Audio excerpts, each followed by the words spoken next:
আসসালামু আলাইকুম বন্ধুরা। আজকের এই পুরো ভিডিও জুড়ে আমরা দেখব আপনারা কিভাবে ঘরে বসে নিজে নিজেই জাতীয় বিশ্ববিদ্যালয়ে যে ভর্তি বাতিল আছে সেইটা করতে পারেন। তো এই পুরো ভিডিও জুড়ে আমি আছি সাইফুল ইসলাম আপনাদের সাথে। চলুন কথা না বাড়িয়ে আমরা মূল ভিডিওতে চলে যাই। ভিডিও শুরু করার আগে সবার কাছে একটা অনুরোধ থাকবে, যারা এখনো আমার চ্যানেলটি সাবস্ক্রাইব করেননি অনুগ্রহ করে সাবস্ক্রাইব করে দিবেন। আচ্ছা, জাতীয় বিশ্ববিদ্যালয়ের যেই ভর্তি বাতিল সেইটা করার জন্য আমাদের যেই ভিডিওটা আমরা তৈরি করতেছি, এই ভিডিওতে আমরা কি থাকবে আমরা একটু সামারিটা দেখে নিই। আমরা ভর্তি বাতিল সম্পর্কে একটি পূর্ণাঙ্গ ধারণা আপনাদের দিব এবং কি কাগজপত্র আপনার প্রয়োজন হবে এই ভর্তি বাতিল করতে সেইটাও আমরা দেখাবো এবং অনলাইনে আপনি কিভাবে আবেদন করবেন এবং পেমেন্ট করবেন সেই বিষয়েও আমরা এই ভিডিওর মাধ্যমে সম্পূর্ণটা আপনাদের দেখাবো এবং টাকার পরিমাণ কত টাকা আপনাদের এই ভর্তি বাতিলে প্রয়োজন হবে এবং কত সময় লাগবে, কিভাবে টাকা পেমেন্ট করবেন, সকল বিষয় কিন্তু আমরা আজকের এই ভিডিওতে দেখব এবং ভর্তি বাতিল হওয়ার পরে আপনারা কখন বুঝবেন আপনাদের ভর্তি বাতিল হয়েছে এবং পরবর্তীতে আপনাদের করণীয় কি, বা ভর্তি বাতিলের শুরু থেকে শেষ পর্যন্ত আপনাদের করণীয় কি, এই সকল বিষয় নিয়ে কিন্তু আজকের এই ভিডিও জুড়ে আমরা কথা বলবো। তাহলে প্রথমেই আমরা যদি একটু দেখে নিই কি কাগজপত্র আমাদের এই ভর্তি বাতিলের জন্য প্রয়োজন হবে। প্রথমত আপনি যদি অনার্স, ডিগ্রি বা মাস্টার্স যেই কোনো ভর্তি কিন্তু আপনি বাতিল করতে পারবেন আজকের এই ভিডিওটা শেষ পর্যন্ত মনোযোগ সহকারে দেখলে। আশা করি আপনারা ভিডিওটা সম্পূর্ণ দেখবেন। না হলে কিন্তু ইম্পোর্টেন্ট অনেক জিনিস মিস করতে পারেন। সেক্ষেত্রে কিন্তু আপনার ভর্তি বাতিল সম্পূর্ণ হবে না। অনেকেই ভাবেন যে জাস্ট ভর্তি বাতিলের আবেদন করলেই আপনার ভর্তিটা বাতিল হয়ে যাবে। আসলে আপনার ধারণা কিন্তু সম্পূর্ণ ভুল। আপনার ভর্তি বাতিলের আবেদন করার পর বেশ কিছু প্রসেস আছে, আমরা ধাপে এগুলো নিয়ে আলোচনা করব। আপনি যদি অনার্স বা ডিগ্রি বা মাস্টার্সের ভর্তি বাতিল করতে চান, সেক্ষেত্রে আপনার যদি রেজিস্ট্রেশন কার্ড ইস্যু হয়ে থাকে, সেক্ষেত্রে কিন্তু আপনার রেজিস্ট্রেশন কার্ড প্রয়োজন হবে।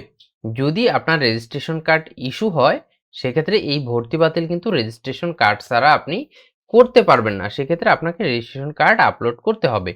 এছাড়া আপনি যদি উম সদ্য ভর্তি হয়েছেন, আপনি রেজিস্ট্রেশন কার্ড এখনো ইস্যু হয়নি, সেক্ষেত্রে আপনার আবেদনের যে প্রাথমিক আবেদন অর্থাৎ সর্বপ্রথম আপনি ভর্তির জন্য যে আবেদন করেছিলেন, যেখানে আপনার পিন নাম্বার সম্বলিত একটা প্রাথমিক আবেদনের কপি আছে, সেইটা কিন্তু আপনার প্রয়োজন হবে।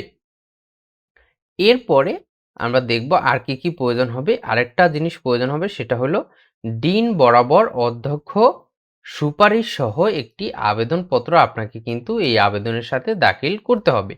এই যেই দরখাস্তটা জাস্ট সেটা একটা আবেদন করবেন, সেই আবেদনে আপনি বরাবর হিসাবে লিখবেন ডিনের নাম, ঠিক আছে?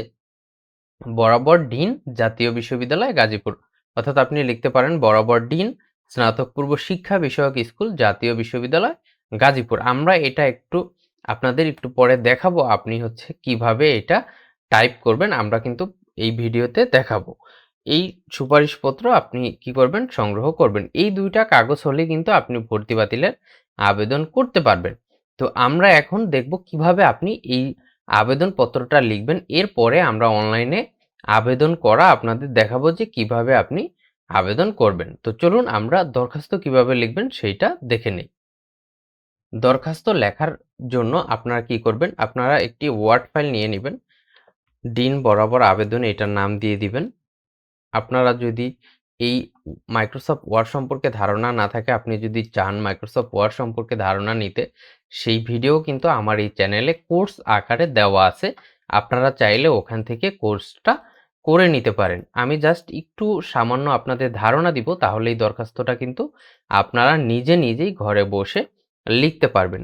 দরখাস্ত লেখার জন্য প্রথমে আপনি কি করবেন, দিয়ে দিবেন তারিখ। ধরুন আপনি আজকের তারিখে এই দরখাস্তটা লিখতেছেন। আপনি আজকের তারিখ দিয়ে দিলেন। এরপরে আপনি কি করবেন, নিচে দিয়ে দিবেন বরাবর ডিন স্নাতক পূর্ব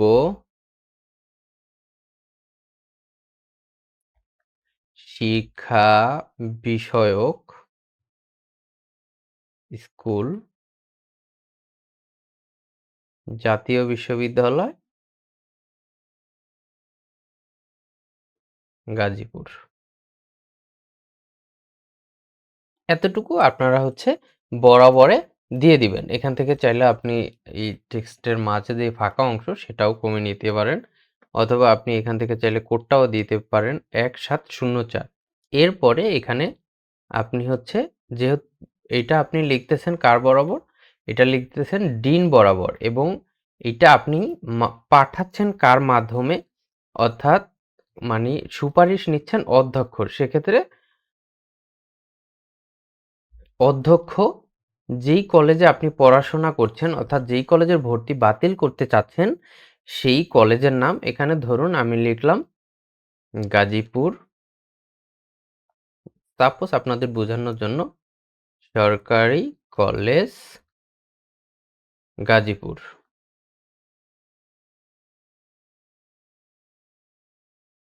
এভাবে আপনি হলো মাধ্যমটা লিখে দিলেন। এরপর আপনি বিষয়টা কি দিবেন? ভর্তি বাতিলের জন্য আবেদন।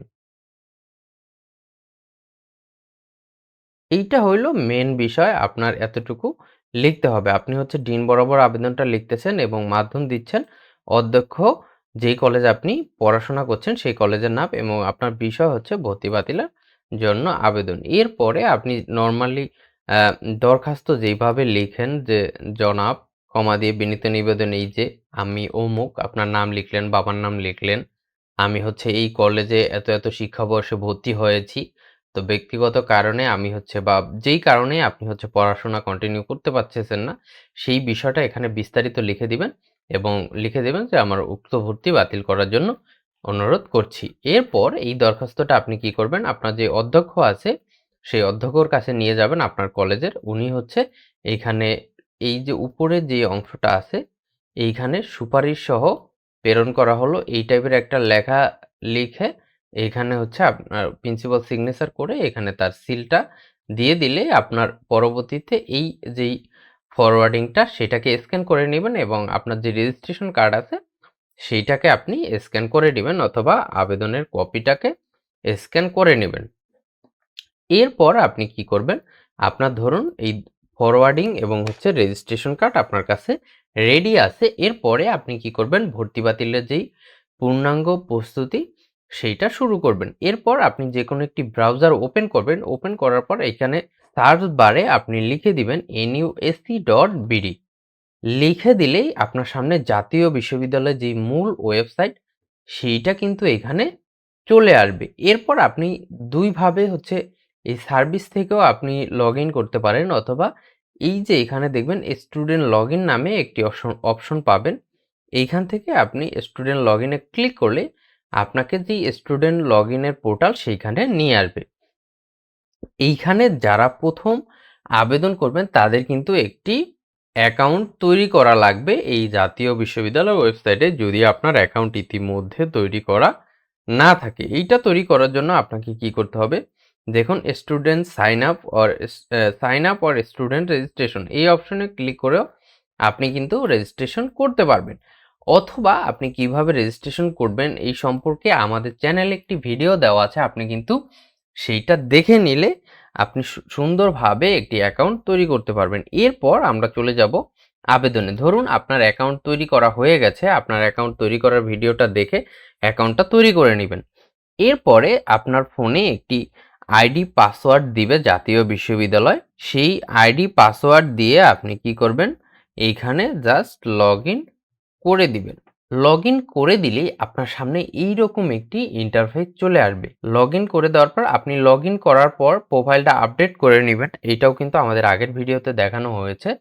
আপডেট করে নিলে আপনার সামনে এরকম একটি ইন্টারফেস আসবে। যেহেতু আমরা কি করব?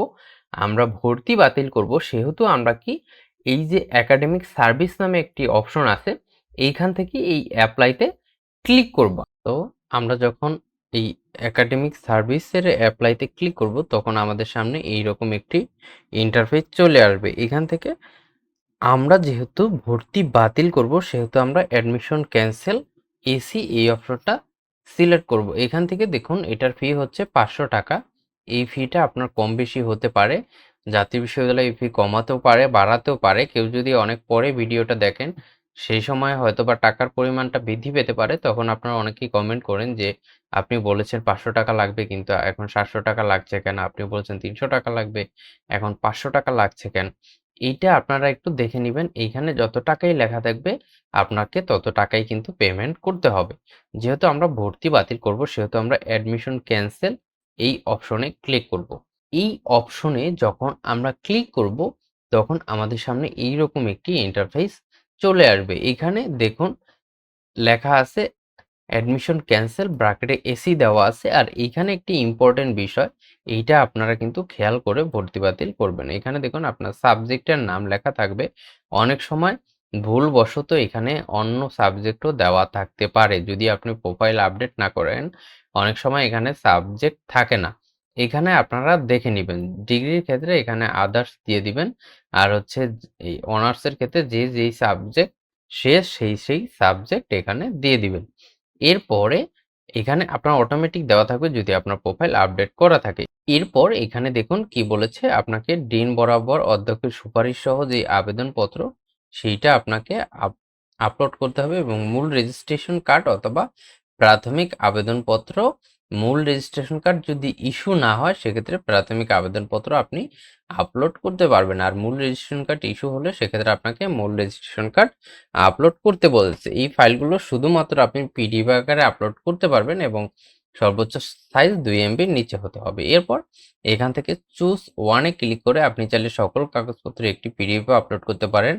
আমি যেহেতু আলাদা আবেদন করব সেহেতু এখানে অধ্যক্ষের সুপারিশপত্র সিলেক্ট করে দিলাম। এরপর অ্যাড মোরে ক্লিক করে এখান থেকে আমি মূল রেজিস্ট্রেশন কার্ড অথবা প্রাথমিক আবেদনের কপি এই অপশন সিলেক্ট করে দিলাম। এরপরে এখানে ব্রাউজে ক্লিক করে আমার যেই ফোল্ডারে ফাইলটা রাখা, যেমন অধ্যক্ষ সুপারিশ, যেমন প্রিন্সিপাল ফরওয়ার্ডিং, এটাকে আমি এখানে অ্যাটাচ করে দিলাম। এরপরে এখান থেকে আমি মূল রেজিস্ট্রেশন কার্ডটাও অ্যাটাচ করে দিলাম। এই দুইটা অ্যাটাচ করা হয়ে গেলে এখান থেকে আমি প্রিভিউতে ক্লিক করব। প্রিভিউতে ক্লিক করলে এখানে আমাকে দেখাবে আমার সাবজেক্ট কি এবং আমি কি আপলোড করেছি। এটা দেখানোর পরে এখান থেকে আমি জাস্ট সাবমিটে ক্লিক করব। সাবমিটে ক্লিক করলে আমাকে সরাসরি নিয়ে যাবে কোথায়? পেমেন্টের অপশনে। দেখুন এখানে বলেছে ইউর ইনফরমেশন সেভ সাকসেসফুলি। এখন এইখান থেকে আমাকে টাকা পেমেন্ট করতে হবে। আমি ডাউনলোড পে স্লিপ অনলাইন পেমেন্টে ক্লিক করব। যেহেতু আমি কি করব, আমি আপনাদের বিকাশের মাধ্যমে পেমেন্ট করে দেখাবো, সেহেতু আমি হচ্ছে অনলাইন পেমেন্টে ক্লিক করলাম। যারা ব্যাংকে টাকা জমা দিতে চান তারা হচ্ছে ডাউনলোড পে স্লিপ এই অপশনে ক্লিক করবেন। এরপর আমি অনলাইন পেমেন্ট এই অপশনে ক্লিক করে দিলাম। ক্লিক করে দিলে আপনার এখানে সকল ইনফরমেশন চলে আসবে। এরপর আপনি মোবাইল ব্যাংকিং সিলেক্ট করবেন। এরপর এখান থেকে বিকাশের এই অপশনটা সিলেক্ট করে কনফার্ম করে দিবেন। কনফার্ম করে দিলে আপনার সামনে বিকাশের যে পেমেন্ট গেটওয়ে সেটা চলে আসবে। এইখান থেকে আপনি আপনার যে বিকাশ নাম্বারটা আছে সেই বিকাশ নাম্বারটা এখান থেকে দিয়ে দিবেন। বিকাশ নাম্বারটা দিয়ে দেওয়ার পর আপনার যে বিকাশ নাম্বার আছে সেই বিকাশ নাম্বারে কিন্তু একটি ওটিপি চলে যাবে। সেই ওটিপিটা আপনাকে এখানে বসিয়ে দিতে হবে। এরপর কনফার্মে ক্লিক করলে আপনার পিন চাইবে। এখানে আপনি আপনার যে বিকাশের পিন সেটা দিয়ে জাস্ট কনফার্মে যখনই ক্লিক করবেন তখন কিন্তু আপনার এই পেমেন্টটা সাকসেসফুল হয়ে যাবে। একটু অপেক্ষা করলেই দেখবেন আপনার পেমেন্ট কিন্তু সাকসেসফুল হয়ে গিয়েছে। একটু অপেক্ষা করবেন, এটা কিন্তু কেটে দিবেন না। যখন দেখবেন এখানে ন্যাশনাল ইউনিভার্সিটির ই-পেমেন্টে লেখা আসবে your payment is successfully received, তখনই আপনি হচ্ছে এটাকে কেটে দিতে পারবেন। এরপর আপনি জাস্ট আপনার আবেদনের ড্যাশবোর্ডে এসে এখানে ড্যাশবোর্ডে ক্লিক করলে দেখতে পাবেন এখানে আপনার আবেদনটা কিন্তু হয়ে গিয়েছে এবং আপনার আবেদনটা এখানে ড্রাফট আকারে রয়েছে এবং পেমেন্টটা এখনো পেন্ডিং দেখাচ্ছে। এই পেমেন্টটা পেন্ডিং হতে একটু সময় লাগতে পারে। আপনারা ধৈর্য ধরে অপেক্ষা করবেন। অনেকেই ভাবেন যে পেমেন্ট করেছি, আমার কেন পেমেন্ট ডান হচ্ছে না? এটা যখন জাতীয় বিশ্ববিদ্যালয় আপনার পেমেন্টটা রিসিভ করবে তখনই এখানে পেমেন্ট ডান হবে। এটা হইতে হয়তোবা ১ ঘন্টা বা ১০ মিনিট বা হচ্ছে একদিনও অনেক সময় লাগে। যেমন আজকে আমি রাত্রে এই পেমেন্টটা করেছি, এটা হয়তোবা কালকে পেমেন্ট ডান হবে। তো সেক্ষেত্রে চিন্তার কোনো কারণ নাই। আপনি যখনই এখানে পে স্লিপে ক্লিক করবেন তখন দেখবেন অলরেডি পেমেন্ট রিসিভড নামে একটি অপশন চলে এসেছে। তখনই আপনি বুঝবেন যে আপনার পেমেন্টটা সাকসেসফুল হয়ে গিয়েছে। এখন আসি আমরা, অনেকেই ভাবেন এই যে আপনি পেমেন্টটা করলেন, এইটা করা মানেই হচ্ছে আপনার ভর্তি বাতিল হয়ে গিয়েছে। আপনার ধারণা কিন্তু সম্পূর্ণ ভুল। আপনার কিন্তু ভর্তি বাতিল এখনো হয়নি। এই ভর্তি বাতিল আপনার তখনই হবে যখন জাতীয় বিশ্ববিদ্যালয় আপনার আবেদনটা অ্যাপ্রুভ করে একটি চিঠি ইস্যু করবে। তো আমরা আপনাদের দেখাবো কিরকম হইলে আপনি বুঝবেন যে আপনার ভর্তি বাতিলটা সঠিকভাবে সম্পূর্ণ হয়েছে। দেখুন বন্ধুরা, আমরা এই ভর্তি বাতিলের আবেদনটা করেছিলাম ২১ এপ্রিল ২০২৬, যেটার পেমেন্ট ডান হয়েছে কিন্তু ২২শে এপ্রিল ২০২৬। একদিন পরে পেমেন্ট ডান হয়েছে এবং এটা ভেরিফাই হয়েছে ২৩শে এপ্রিল এবং এটা অ্যাপ্রুভ হয়েছে ২৬ এপ্রিল এবং অ্যাপ্রুভ হয়েছে আজকে অর্থাৎ ২৬ এপ্রিল। এইটা অ্যাপ্রুভ হওয়ার পর এখানে একটা মানি রিসিট পাবেন এবং এখানে ডাউনলোড নামে একটি অপশন আসবে। এখানে স্ট্যাটাস অ্যাপ্রুভ লেখা আসবে। যখন এই ডাউনলোডের কপিটা আপনি পাবেন, এটা হচ্ছে ভর্তি বাতিলের একটা চিঠি। আপনি যদি ডাউনলোডে ক্লিক করেন, সেক্ষেত্রে কিন্তু আপনি এইরকম একটি চিঠি পেয়ে যাবেন। আমরা যদি আপনাদের একটি চিঠি দেখাই, এখানে কিন্তু প্রেরক করেছে কে? উপ রেজিস্ট্রার, জাতীয় বিশ্ববিদ্যালয় গাজীপুর। আর অধ্যক্ষ হচ্ছে আপনি যেই কলেজের অধীনে পড়াশোনা করছেন বা ভর্তি বাতিল করতেছেন সেই কলেজের অধ্যক্ষ বরাবর, এবং বিষয় হচ্ছে ভর্তি বাতিল পূর্বক মূল মার্কশিট ফেরত দেওয়ার অনুমতি অনুমতি প্রসঙ্গে। এইরকম একটা কপি যখনই আপনার এই আবেদনের প্রেক্ষিতে চলে আসবে, তখনই আপনি বুঝবেন যে আপনার ভর্তি বাতিল সম্পূর্ণ হয়েছে। অনেকেই জাস্ট আবেদন করে আর কোনো খোঁজ রাখেন না। সেক্ষেত্রে কিন্তু অনেক সময় আপনার আবেদনটা সেন্ড ব্যাক হতে পারে। সেক্ষেত্রে কিন্তু আপনার ভর্তি বাতিল কখনোই হবে না। সেটা যদি ৫ বছরও এভাবে পড়ে থাকে, তারপরেও কিন্তু আপনার ভর্তি বাতিল হবে না। সেক্ষেত্রে আপনি মাঝে মধ্যে আপনার আইডি পাসওয়ার্ড দিয়ে স্টুডেন্ট লগইন করে আপনার আবেদনটা চেক করবেন যে আপনার আবেদনটা কি পর্যায়ে আছে। যখন অ্যাপ্রুভ হবে, এই ২ টাও আপনার দেখা দরকার নেই। প্রিন্টেড ডেলিভারি এগুলো দরকার নেই। জাস্ট অ্যাপ্রুভ হলেই আপনি বুঝবেন আপনার ভর্তি বাতিল সঠিকভাবে সম্পূর্ণ হয়েছে এবং এখান থেকে ভর্তি বাতিল চিঠি এবং মানি রিসিপ্টটা ডাউনলোড করে আপনি সংগ্রহ করবেন। ঠিক আছে? এভাবে আপনি কিন্তু খুব সহজেই ঘরে বসে নিজে, নিজে আপনার ভর্তি বাতিলের আবেদন করতে পারেন। তো আজকের ভিডিও এই পর্যন্তই। দেখা হচ্ছে পরবর্তী কোনো ভিডিওতে। তখন আপনারা ভালো থাকুন, সুস্থ থাকুন। আসসালামু আলাইকুম।